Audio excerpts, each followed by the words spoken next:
أعوذ بالله من الشيطان الرجيم بسم الله الرحمن الرحيم الحمد لله الذي هدانا لهذا وما كنا لنهتدي لولا أن هدانا الله لقد جاءت رسل ربنا بالحق والصلاة والسلام والتحية والإكرام على جميع الأنبياء والمرسلين خصوصا على خاتمهم أفضل النبيين سيد المرسلين ورحمة للعالمين شفيع المذنبين جد الحسن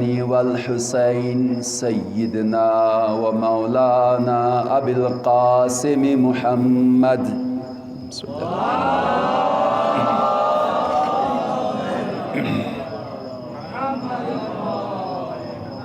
وآله الطيبين الطاهرين المعصومين المظلومين الهداة المهديين الذين أذهب الله عنهم الرجس وطهرهم تطهيرا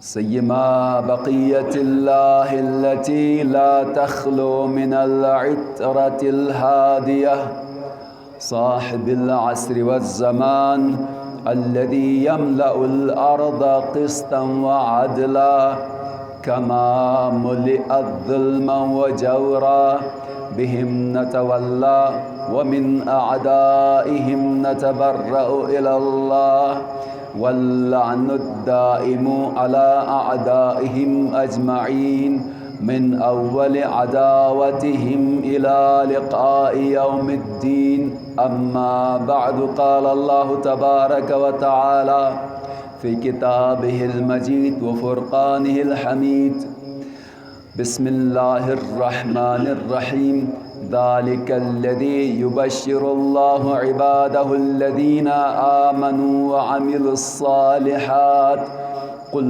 لا أسألكم عليه أجرا إلا المودة في القربى ومن يقترف حسنة نزد له فيها حسنا إن الله غفور شكور صلوات بر محمد وآل محمد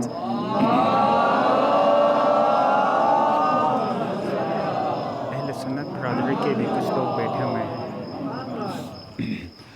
مولا امام زمانہ جل اللہ تعالی فرجہ شریف کی سلامتی کے لیے تعجیل ظہور کے لیے بلندتر صلوات.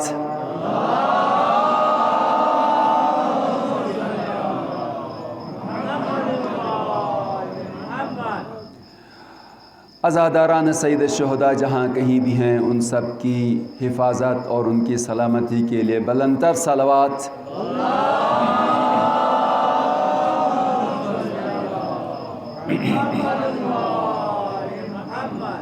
اپنے اعمال کی قبولیت کے لیے حاجت روائی کے لیے اس سے بہتر انداز میں درود پڑھ دیجئے.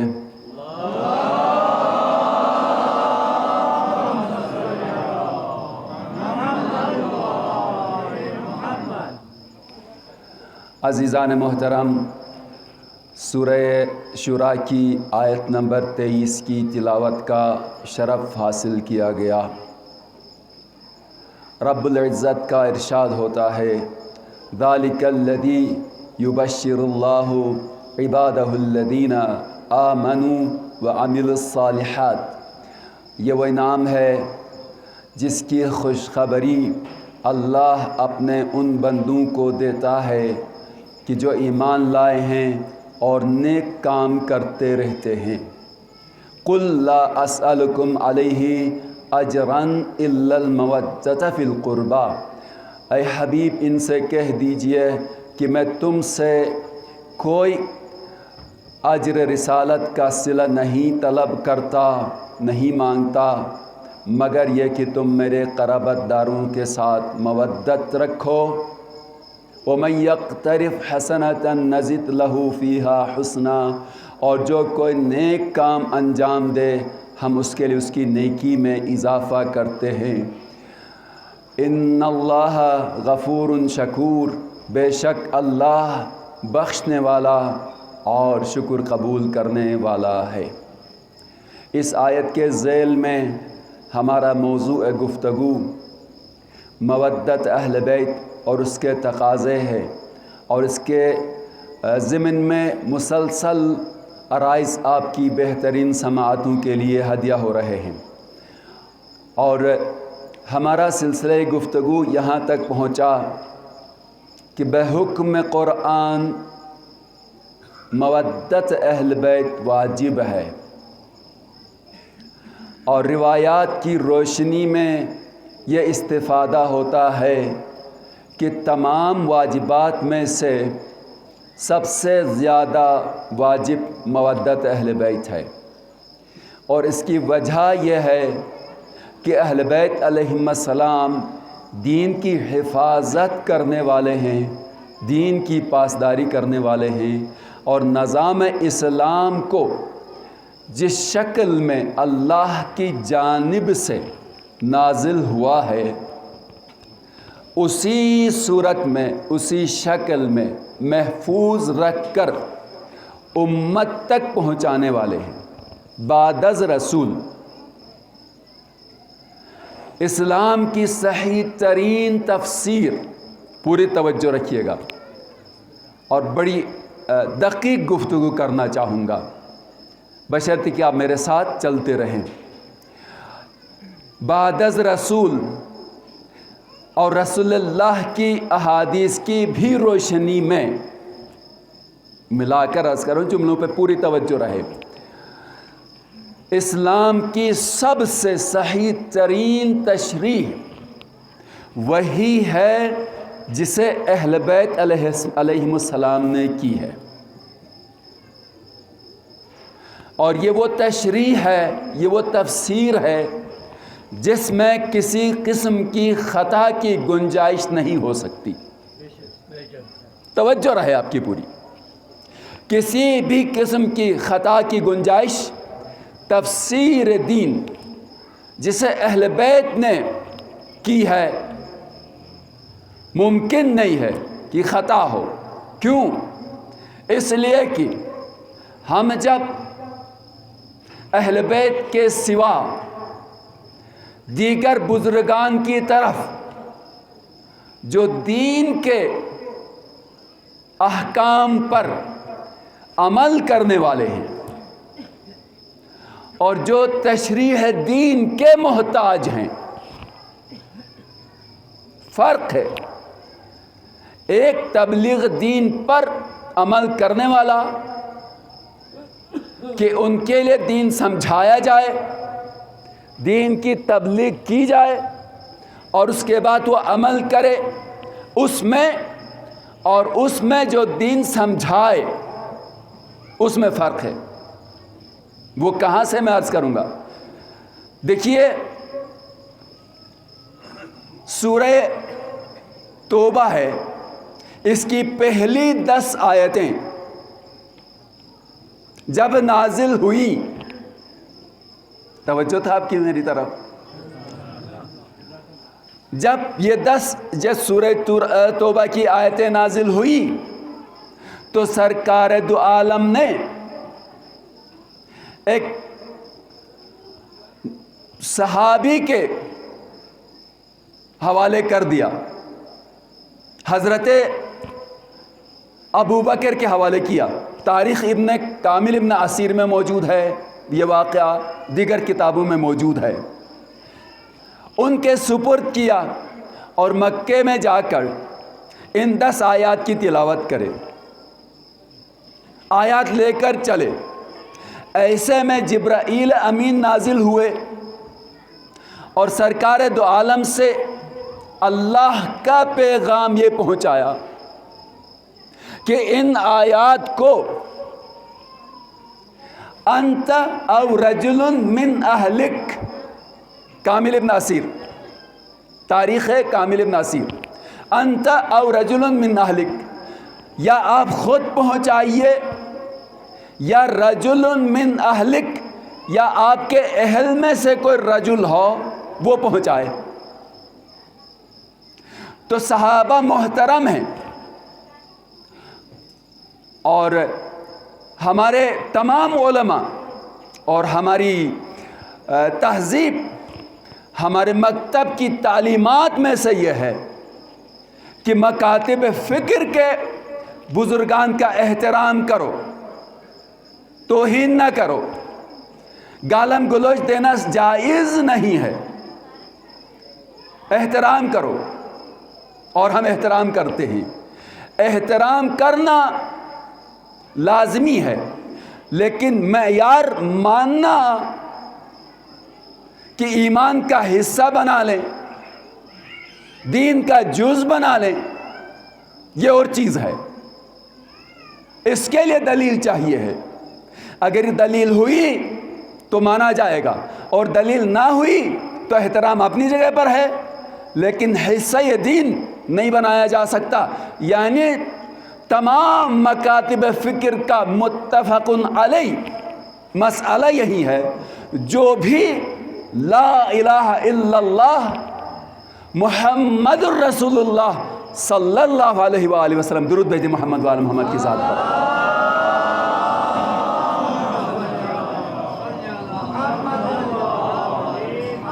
کہے گا وہ دائرہ اسلام میں داخل ہوا۔ بس اسلام میں داخل ہونے کے لیے دو چیزوں کی شرط ہے: توحید کا اقرار کرے، رسالت کا اقرار کرے، اور اس کے ساتھ تمام انبیاء کی نبوتوں کا اقرار کرے، اور وہ تمام آسمانی کتابیں اور صحف جو انبیاء پر نازل ہوئی ہیں ان کا اقرار کرے، اور قیامت کے بارے میں اس کا ایمان ہو، وہ مسلمان ہوتا ہے۔ اگر اس سے اضافی کوئی چیز ہے تو ہمیں دکھا دے۔ جو لا الہ الا اللہ کہے گا اور محمد الرسول اللہ کہہ دے گا صلی اللہ علیہ وآلہ وسلم،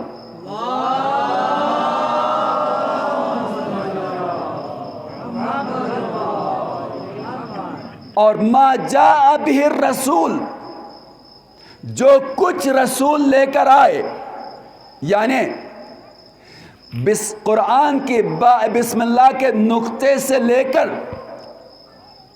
سورہ ناس کے سین تک ایک ایک آیت، ایک ایک لفظ پر، کہ یہ سب اللہ کی جانب سے نازل ہوا ہے، کوئی اس میں اضافہ نہیں ہے، اس میں کوئی کمی نہیں ہے، اس طرح سے ایمان جب لائے تو مسلمان ہو جاتا ہے۔ بس یہ چیزیں ہیں۔ اب ماننا نہ ماننا، یہیں سے مکاتب بنتے ہیں، اور اسلامی دین اسلام کے اندر داخل جتنے بھی ہیں ان میں مذاہب ہیں، مذاہب اربعہ ہیں۔ مذاہب اربعہ کے درمیان بھی اختلاف ہے فتاوی کا۔ توجہ تھا آپ کی؟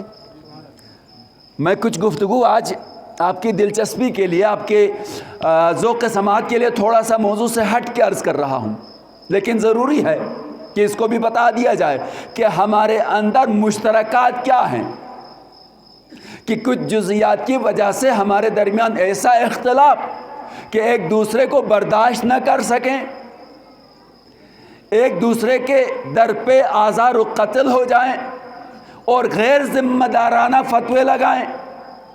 یہ جہالت کی علامت ہے، یہ تعصب کی علامت ہے۔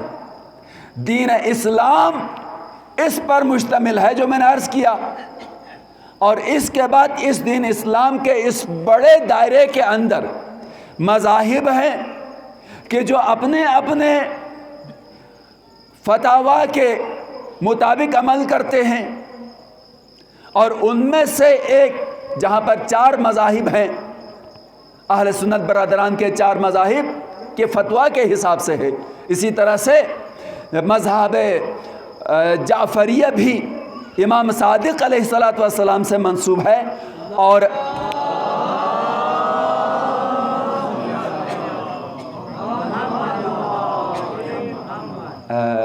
اتنی جو نا دھیمی ڈھیلی آپ نے سلوات بھیجی. شاید میرا خیال سے آپ کو گھبراہٹ ہو رہی ہے. آج ایک موضوع ایسا چھیڑا کہ شاید یہ ممبر سے اترے نہ. میں کوشش کروں گا کہ وقت پر آپ کی زحمت کو تمام کروں. پورے حوصلے سے بلند آواز سے سلوات پڑھ دیجیے گا.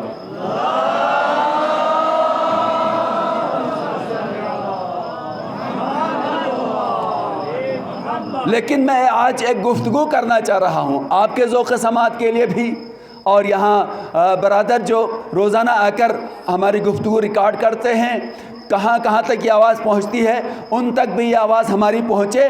تو ہم یہ بتانا چاہ رہے ہیں کہ عزاداری میں اگر ہم جمع ہوتے ہیں تو اسلام کے اس دائرے وسیع کو سمجھانا چاہتے ہیں، اور ہمارا ایمان اس پر ہے مکمل کہ قرآن وہی ہے جو محمد مصطفیٰ پر نازل ہوا.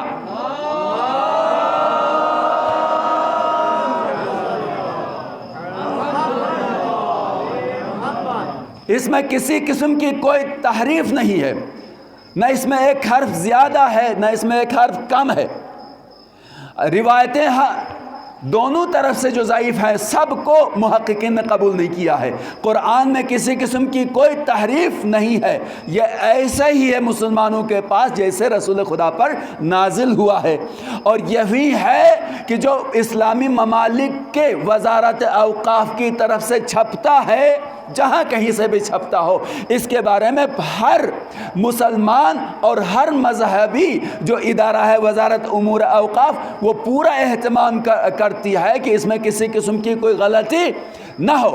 اس پر ہمارا ایمان ہے، اور اس میں جتنی آیات ہیں ان سب پر ایک ایک آیت پر ایمان ہے.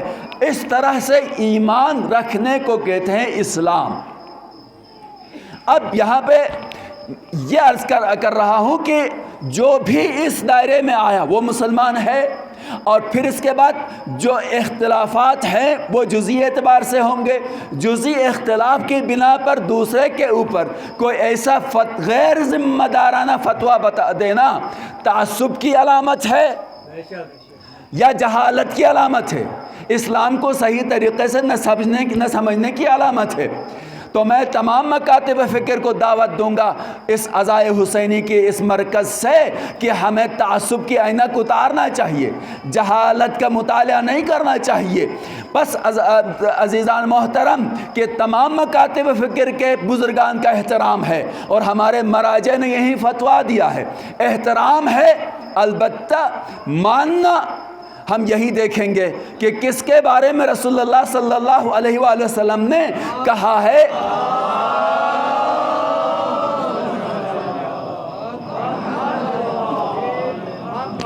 کہ میرے بعد میرے دین کا ذمہ دار یہ ہے، میرا جانشین یہ ہے، میرا خلیفہ یہ ہے. اس دلیل کے مطابق اسے مانا جائے گا. اس پر بھی میں بحث نہیں کرتا. مکاتب فکر کے پاس، اسلامی مکاتب فکر کے پاس اپنی دلیلیں ہوں گی، اور ہماری اپنی دلیل ہے. ہر شخص کو اپنی دلیل ہے نا. میں چھیڑ نہیں رہا ہوں لیکن میں حقائق عرض کر رہا ہوں. تو ہر شخص کی اپنی دلیل ہے، اپنی دلیل کے تحت وہ ایکسیپٹ کرتا ہے اور ان کی تعلیمات پر، ان کے جو اقوال ہیں ان کے مطابق عمل کر رہا ہے. میں دوسرے پر فورس نہیں کروں گا کہ تم زبردستی میرا عقیدہ قبول کر لو، اور دوسرا بھی فورس نہ کرے کہ تم احترام کے ساتھ ساتھ مان بھی لو. نہیں، دلیل کے تحت ہوگا. توجہ فرما رہے ہیں؟ دلیل کے تحت ہوگا. تو پس میں یہ عرض کر رہا تھا، ہمارے نزدیک، توجہ تھے آپ لوگوں کی، ہمارے نزدیک سرکار دو عالم کے بعد دین کی سب سے بہترین اور صحیح ترین تشریح وہی ہے جسے اہل بیت نے کی ہے. اس لیے کہ فرمایا حدیث متواتر میں، کل تکرار کیا ہے، آج ضرورت کی خاطر عرض کر رہا ہوں. میرے سامعین کے لیے ریپیٹ ہو سکتی ہے لیکن ضرورت کی خاطر میں عرض کر رہا ہوں. سرکار دو عالم نے بیان فرمایا، اور فرمان رسالت ہے، متفق علیہ حدیث ہے، حدیث متواتر، انی تارک فیکم الثقلین کتاب اللہ و عطرتی اہل بیتی ما ان تمسکتم بہما لن تضلوا بعدی.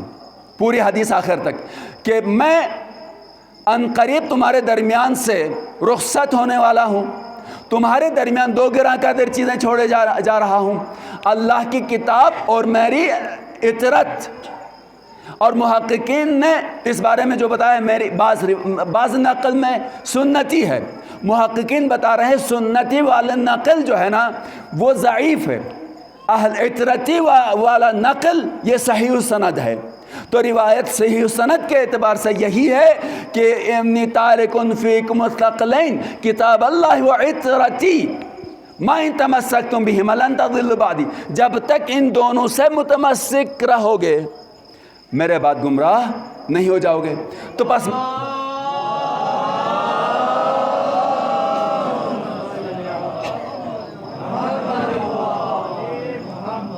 پس معلوم یہ ہوا کہ یہ دو گراں قدر چیزیں یعنی قرآن اور عطرت، ان دونوں کا آپس میں ربط ایسا ہے کہ یہ کہیں بھی جدا نہیں ہو سکتے۔ کیا مطلب؟ بات آپ کے لیے واضح کروں بھائی، ایسے ہی ظاہری طور پر لے لیں تو قرآن تو کتاب ہے نا، اچھا یہ پرنٹ ہو کر قرآن مجید آیا، کاغذ کی شکل میں ہے، الفاظ کی شکل میں ہے، اور عطرت انسان کامل کی شکل میں ہے۔ تو یہ انسان اور یہ الفاظ جو کاغذ میں جمع ہے اور جو نہ چھپ کر ہم آپ کے ہاتھوں میں ہے، تو دو الگ چیزیں ہیں، لیکن یہ دونوں ایک دوسرے سے جدا نہیں ہیں۔ کیا مطلب ہے اس کا؟ اس کا مطلب یہ ہے کہ جو قرآن کہتا ہے وہی اہل بیت کہتے ہیں، اور جو اہل بیت کہتے ہیں وہی قرآن کہتا ہے۔ تو اہل بیت کی بات قرآن سے جدا نہیں ہے، قرآن کی آیت اہل بیت کی تفسیر سے تشریح سے جدا نہیں ہے۔ ایسا ان دونوں کے درمیان ہم آہنگی ہے کہ حوض کوثر پر بھی میرے پاس اکٹھے پہنچ جائیں گی۔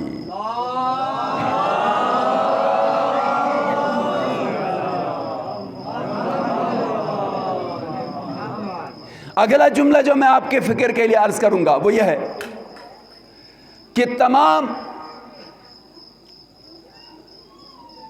صحابہ کرام اور اس کے بعد جتنے جو نا اس سلسلے میں ہیں تابعین ہیں اور ابھی تک جتنے بھی مفسرین ہیں محدثین ہیں، یہ سب کے سب اجتہاد کرنے والے ہیں، یعنی منابع سے قرآن کی آیات سے اور احادیث رسول سے اپنی سمجھ کے مطابق حکم دین کو اخذ کرنے والے ہیں، استخراج کرنے والے ہیں، اجتہاد ہے۔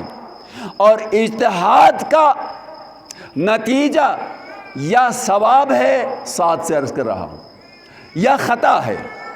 یعنی ایسا ہوتا ہے مجتہد اجتہاد کرنے والا کبھی ٹھیک ایگزیکٹ حکم واقعی پر پہنچتا ہے اس کا اجتہاد، اور کبھی اس کا اجتہاد ایگزیکٹ حکم واقعی پر نہیں پہنچتا، خطا کر جاتا ہے۔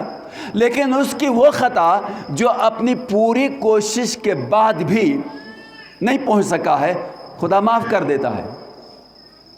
حکم تو ایک نازل ہوتا ہے نا خدا کی طرف سے، اس نے اپنی کوشش کر لی، انتہائی اپنی پوری مہارت کو بروئے کار لایا، اس کے باوجود بھی اگر سمجھنے میں کمی رہ گئی ہے اور ایک ایسا حکم اخذ کر لیا جس پر یہ عمل کرتا رہا اور اس کے مقلدین بھی اس پر عمل کرتے رہے، تو اس پر کوئی گناہ، کوئی جرم نہیں ہے، بلکہ خدا اسے اس عمل کا ثواب دے دے گا۔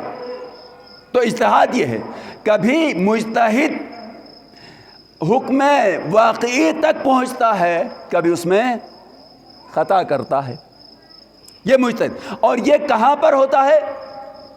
کن کے ہاں ہے؟ یہ ان کے ہاں ہے جو اہل بیت نہیں ہیں، لیکن ہمارے عقیدے میں یہ ہے کہ اہل بیت کی فرد جو 12 امام ہیں، یہ مجتہد نہیں ہیں، ان کا رابطہ خدا سے ہے اور یہ علم لدنی کے مالک ہیں، لہذا ان کے حکم میں کوئی خطا نہیں ہوتی، ان کے عمل میں کوئی خطا نہیں ہے، ان کے قول میں کوئی خطا نہیں ہے، تو فرق یہاں سے ہے۔ اس لیے میں عرض کر رہا ہوں، اہل بیت علیہم السلام چونکہ حکم اجتہادی نہیں دیتے، جو تشریح فرماتے ہیں اجتہاد کی بنا پر تشریح دین نہیں کرتے، بلکہ ان کا ربط خدا سے ہے۔ دوسرے الفاظ میں یوں کہوں گا، انہوں نے رسول اللہ صلی اللہ علیہ وسلم سے وآلہ وسلم سے براہ راست علم لے لیا ہے۔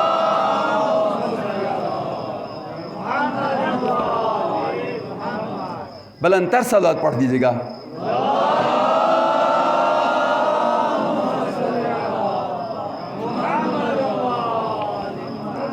ایک دفعہ پھر صلوات پڑھ دیجیے۔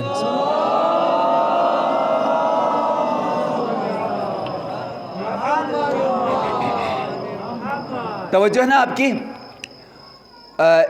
یہ ہے تشریح جو اہل بیت علیہ السلام کی طرف سے دین کی سب سے صحیح ترین تشریح ہے، اور اس کی وجہ یہ عرض کر رہا ہوں۔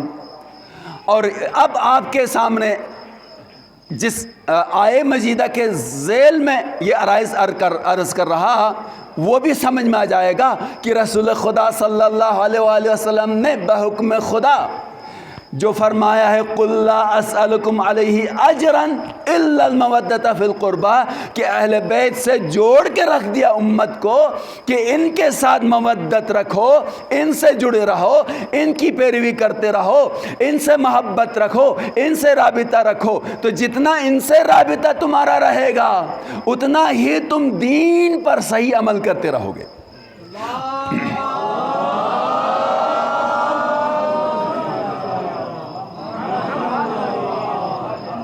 اگلا جملہ ایک واضح اور فکری جملہ میں عرض کروں گا۔ میں ایک دینی علم رکھنے والا انسان کی حیثیت سے میں عرض کر رہا ہوں، پوری ذمہ داری سے یہ باتیں عرض کر رہا ہوں۔ مجھے اپنے مطالعے میں یہ تو نظر آیا، یہاں سے وہاں تک جتنا بھی مجمع ہے میرے جملے کو پوری توجہ سے سنے گا، مجھے اپنے مطالعے میں یہ تو نظر آیا، بزرگ سے بزرگ صحابی آ کر علی بن ابی طالب سے دین کا مسئلہ پوچھتا تھا، اور میرا مولا اسے دین کے مسئلے سمجھاتے تھے، حکم دین اسے سمجھاتے تھے، لیکن مجھے کہیں پر نہیں ملا کہ علی نے بھی کسی سے اس مسئلہ پوچھا ہو۔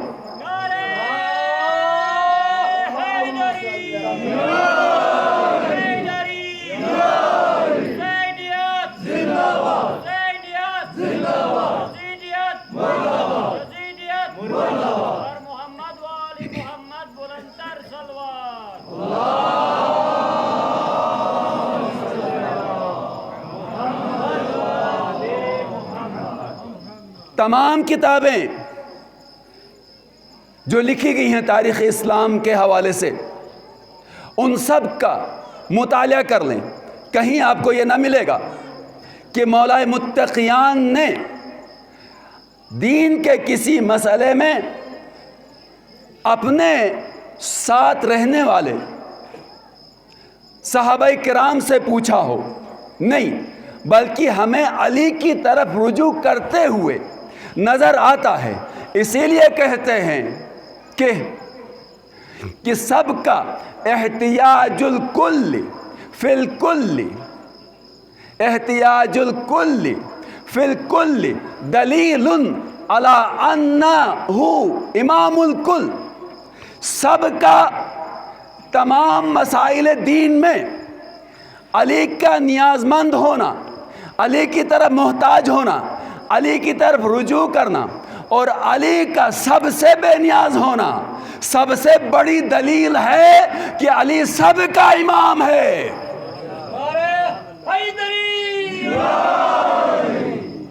درود بھیجیں اتنی بلند آواز سے۔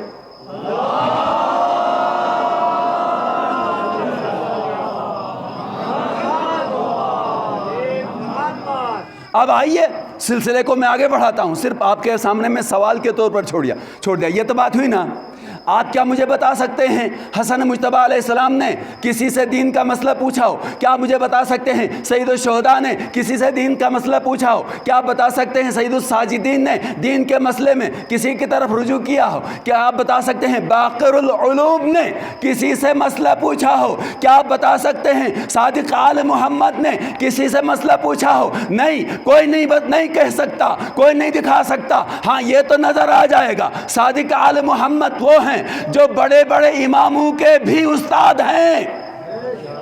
درود بھیج دیں محمد وآل محمد کی ذات پر۔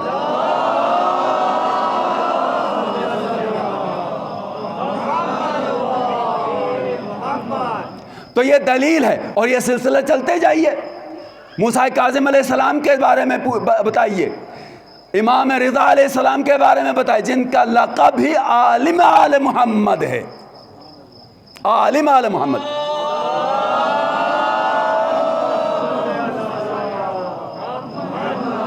بھئی موضوع آج اپنے عروج پر ہے، آج عروج پر ہے یہ موضوع، کہ پورے دقائق کے ساتھ آپ کی خدمت میں عرض کر رہا ہوں، جن کا لقب عالم آل محمد ہے۔ دل تو چاہتا ہے یہاں روک کر آپ کو کچھ مناظریں بتاؤں امام رضا علیہ السلام کے جو مامون کے دربار میں ہوتے تھے، لیکن میرے پاس وقت نہیں ہے۔ آج آپ گھبراتے ہوئے نظر آ رہے ہیں کہ آج وقت زیادہ لے لے گا، نہیں، میں انشاءاللہ پورے بیان کو اس طرح سے جامع انداز میں آپ کے سماعتوں کے لیے حوالے کر کے سمیٹ بھی لوں گا۔ گھبرانے کی ضرورت نہیں ہے، ایک مرتبہ درود پڑھ کر ہماری بھی حوصلہ افزائی کر رہے ہیں۔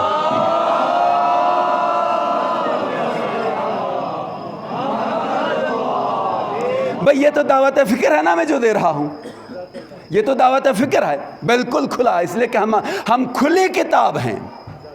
ہمارے ہاں دعوت عام ہے، کوئی پابندی نہیں ہے، افکار پر، فکر پر، تحقیق پر کوئی پابندی نہیں ہے۔ آؤ مطالعہ کرو، آؤ اہل بیت کو سمجھو، آؤ اہل بیت کی فرد کو سمجھو، آؤ باقر العلوم کو سمجھو، آؤ